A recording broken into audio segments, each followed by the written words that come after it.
So my basic setup for drawing and sketching on paper, two things. This is kind of my setup here, and I like to use a couple different types of papers. This one here is called a Vincent Vellum, and it's more of like a plasticky type of paper. You can work on both sides to get some tonal values. You can achieve that. It's a really nice paper. We use it a lot in transportation design. It really takes these Prismacolor pencils. Here I have a black, white as my basic primary pencils. I also have this pencil extension so that when the pencil actually gets really small, you can plug it into this guy and it gives you a little bit more life out of that pencil, so you can wear it down really short and not waste these because they are expensive. Here I have my Prismacolor markers, and I like to keep a bunch of these on hand, and I usually use the Cool Gray family, and I start out with a 20%, 40%, 60%, and then a 90%. And this gives me a nice range of color hues that I can go through. And then combine that with a AD marker. This is an extra black.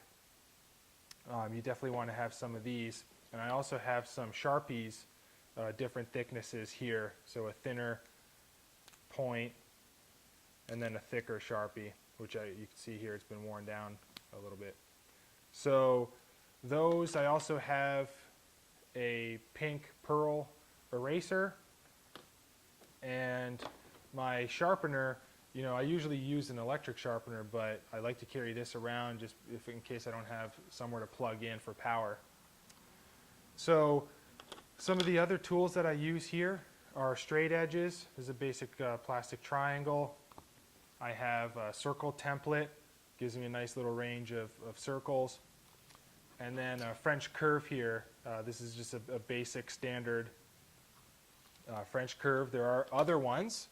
So these are my basic ones, but if you want to get even more fancy with more curves, you can have something like this.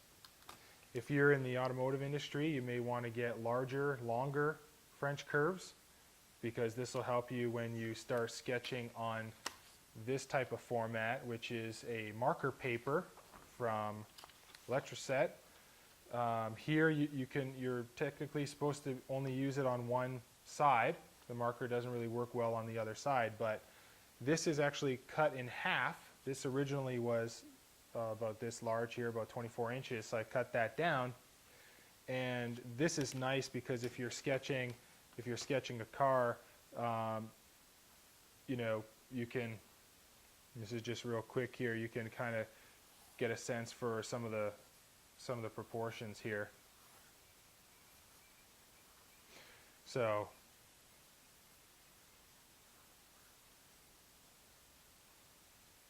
there you go. And if you want, you can, with these curves, you really get some nice lines on the longer automotive style formats. So those are my two papers. Now getting back to the rulers, you can really go crazy and have ellipse guides, all kinds of angles for your ellipses. So if you want to make a circle shape here and then more of an elliptical shape in the back, you can use these. There are also, I have a larger circle template, and this is really getting a little overkill here, but you can kind of see if you really want to get precise, there are many kinds of barrel, right here, rapid design ellipse templates. So I have all of these. I bought these while I was in college, and they really helped me out while I was in college. So another thing that I like to use for hand sketching on paper is a paintbrush here, and this actually is used for some highlights and some shadow images and hits of highlights. So I usually use permanent white and a jet black. I have a little paint palette here for mixing some water with the gouache. And this is pretty much the final step when in my process. And these here are some Weebril wipes. This I use with chalk pastels, and this allows me to get a nice blended core. So you can have some reflections, you can have a core gradient, and this allows me to blend the chalks together and give me a nice blend of color. So that's pretty much my tools of the trade here. It's a little messy, but those are my tools of the trade. So let me just show you some sketches here.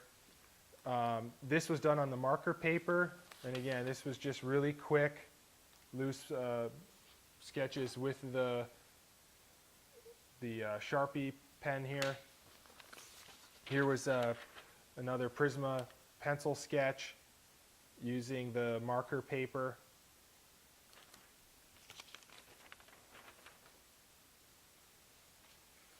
Just a few more images here.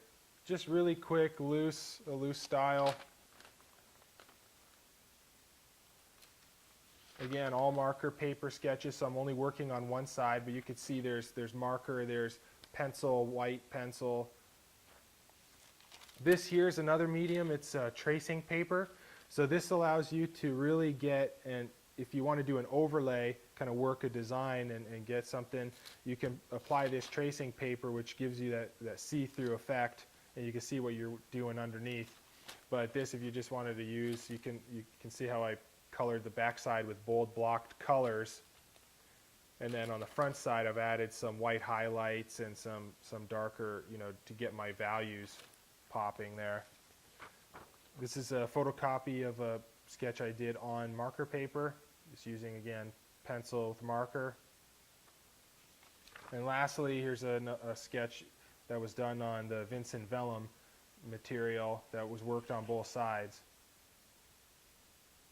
So that's my setup for when I sketch on paper.